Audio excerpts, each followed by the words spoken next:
All right. The video accidentally stopped on the last one.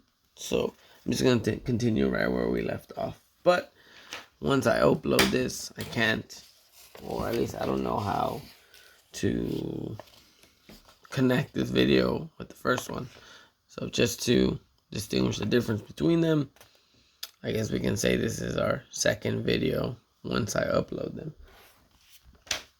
But we'll continue where we left off, which was trying to find the mean of this data set. And we're going to use our calculators because to find the mean, if we go back to the definition, it says the arithmetic mean is found by adding all the data values and dividing the total by the number of data values you added. Right now we only have 5 data values, so this wouldn't be too bad to actually try to add together. But once it comes to 1,000 data values or 10,000 data values or even 100 data values, I don't think you want to be sitting there trying to add each single one of them together, dividing by however many you added. So our calculator helps us do that. The only tedious thing would be to actually input each single data value in. But I'll never give you 100 data values. This is just emphasizing the fact that your calculator can add them all, especially when you're dealing with decimals. It's nice to have the calculator to do that for us. So let's see how we did that. So again, you have to hit stat, then enter, right where it says edit, and it takes you right to this table that you want to input your data values into. If you accidentally put in too many data values, for example, let's say I put 87 and then hit enter, I didn't want that data value.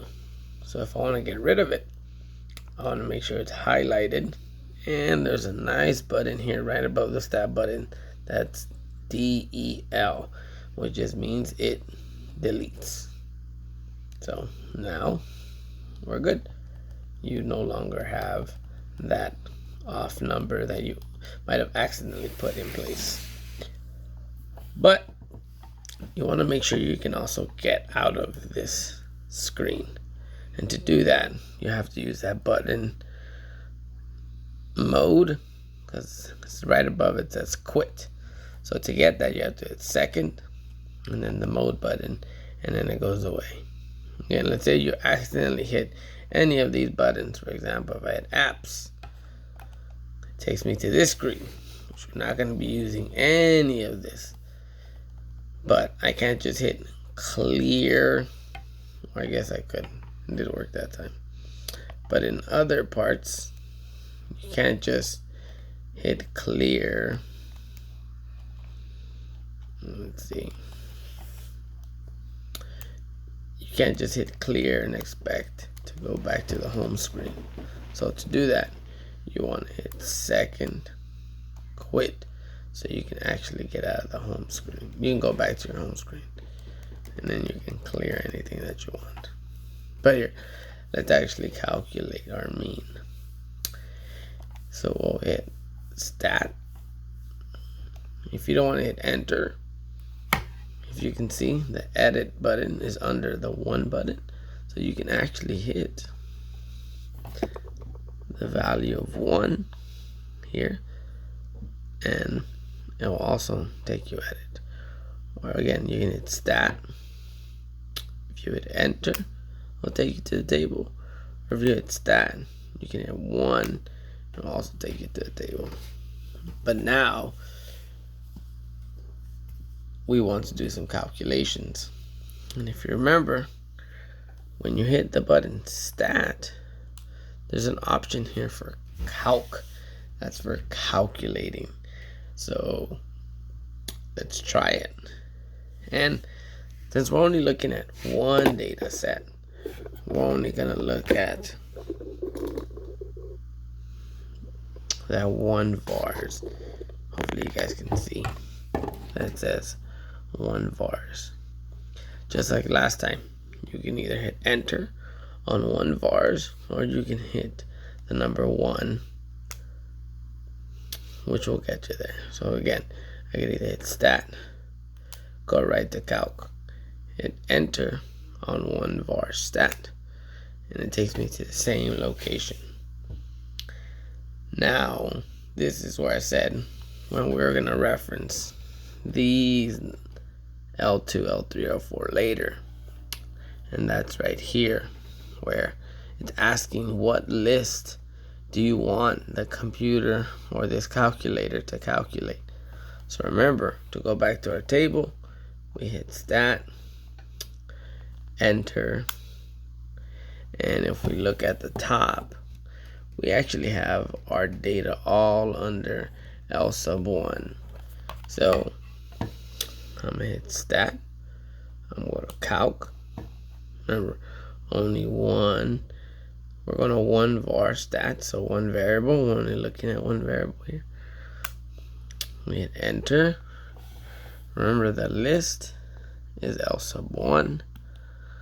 You're going to leave the frequency list blank, and then you're going to scroll all the way to calculate and hit enter. And it actually shows you a lot of different things. There's like the sum of x's. There's these Q1s, Q2s that we're going to talk about. But the one we want right now is the one right at the top at 30.7. So there's our mean. And that's what I sort of skipped. So we go back to the screen. Here's our notation. So if you look at that first one, I zoom into it, you'll notice it has that X bar, just like how your calculator has that X bar right there. So if you can see, it says right here, pronounce X bar,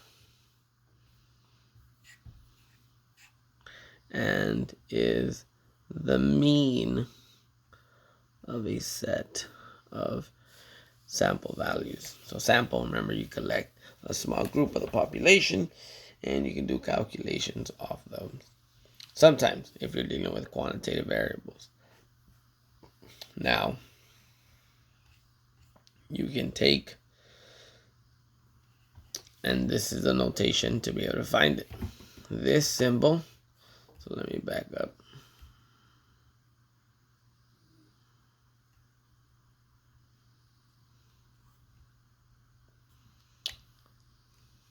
These symbols tell us everything.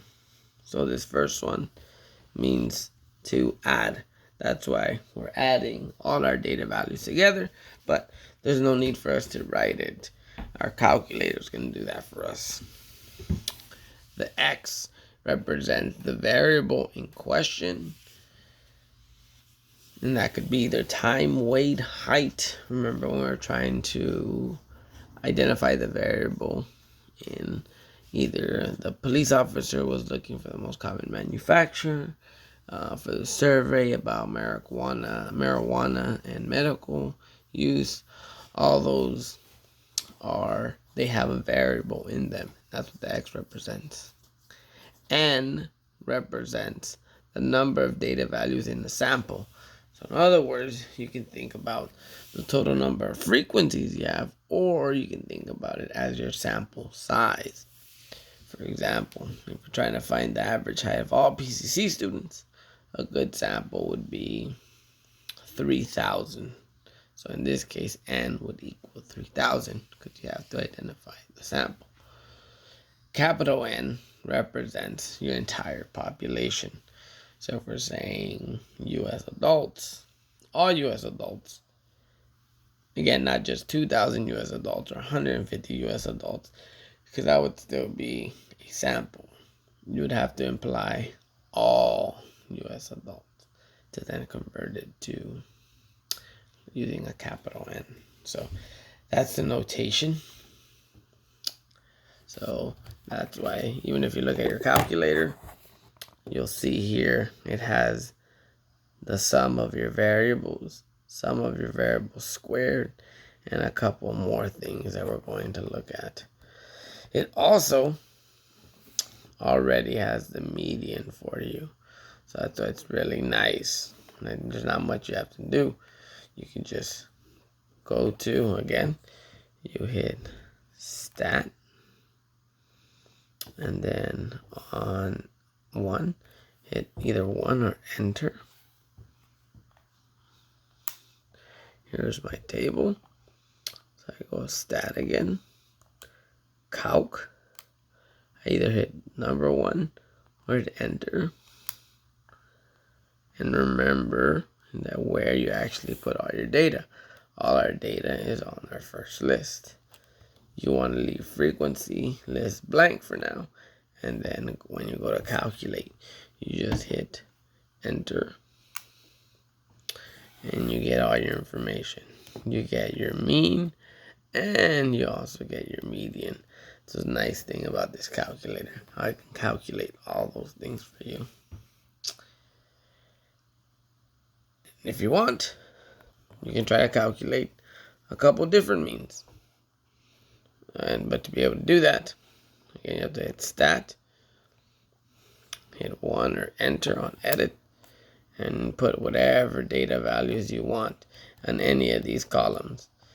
Just when it goes to calculating, just make sure you tell which table to use or which column that you want them to use.